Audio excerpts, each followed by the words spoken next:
ನಮಗೆ ಒಂದು ಗ್ರೂಪ್ಸ್ ಮಾಡಿದ್ದಾರೆ ಪೊಲೀಸ್ನಲ್ಲಿ. ನಮಗೆ ಒಂದು 20-25 ಗ್ರೂಪ್ಸ್ ಇದೆ. ಅದರಲ್ಲಿ ಎಲ್ಲೆಲ್ಲಿ ಏನೇನಾಗುತ್ತೋ ಎಲ್ಲ ನಮಗೆ ವಿಚಾರ ಬರುತ್ತೆ.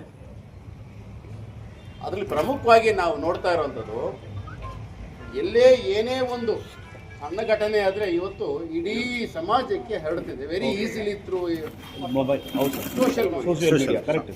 ಅದು ನಿಜಾನ ಸುಳ್ಳ ಅರ್ಥ ಮಾಡ್ಕೊಳ್ತಿಲ್ಲ ಯಾರು. ನಿಜಾನ ಸುಳ್ಳು ಅರ್ಥ ಮಾಡ್ಕೊಳ್ತಿಲ್ಲ. ನಾನು ಇವ್ನಿಗೇನೋ ಖುಷಿಯಾಗೆ ಏನಲ್ಲೇ ಅಂತ ಹಿಂಗಂದ್ರೆ ವಿಡಿಯೋ ಮಾಡುವಾಗ ಸೌಂಡ್ ಬಂದಿರಲ್ಲ, ಹೊಡೆದಿದ್ದಷ್ಟೇ ಬರ್ತದೆ ನಾನು ಇವನಿಗೆ ಹೊಡೆದೆ ಅಂತ. ಸೊ ಈ ರೀತಿ ಸೋಷಿಯಲ್ ಮೀಡಿಯಾದಿಂದ ಸಮಸ್ಯೆಗಳು ಬರ್ತಾ ಇದೆ. ಅದರಲ್ಲಿ ಕೆಲವು ಈಗ ಏನು ಕಿಡಿಗೇಡಿಗಳಂತ ಹೇಳ್ತಾ ಇದೀವಲ್ಲ, ಅದು ಯಾವ ಸಮಾಜದ ಲೆಕ್ಕ ಬರೋದಿಲ್ಲ. ಅಲ್ಲಿ ಕಿಡಿಗೇಡಿ ಈಸ್ ಎ ಕಿಡಿಗೇಡಿ.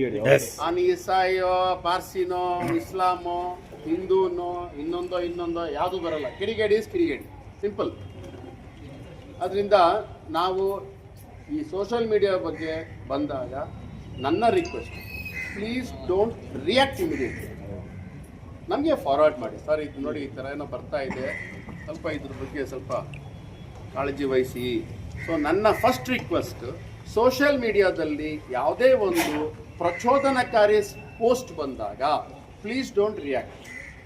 ಅದರಲ್ಲಿ ಇದು ಯುವಕರೇನಿದ್ದಾರೆ 21-22 ಇಯರ್ಸ್, ಇವ್ರದ್ದು ಸ್ವಲ್ಪ ಕಂಟ್ರೋಲ್ ಮಾಡಬೇಕು. ಅದು ನಿಮ್ಮ ಕಡೆಯಿಂದ ನನಗೆ ದೊಡ್ಡ ಒಂದು ಹೆಲ್ಪ್ ಆಗಬೇಕು.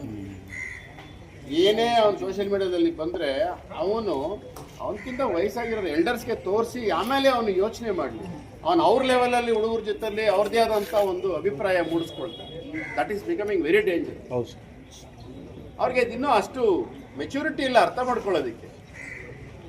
ಸೊ ಫಸ್ಟ್ ಪಾಯಿಂಟ್ ನನ್ನ ರಿಕ್ವೆಸ್ಟು, ಸೋಷಿಯಲ್ ಮೀಡಿಯಾದು ಪೋಸ್ಟ್ಗಳ ಬಗ್ಗೆ ಸ್ವಲ್ಪ ಎಚ್ಚರಿಕೆ ಇರಲಿ.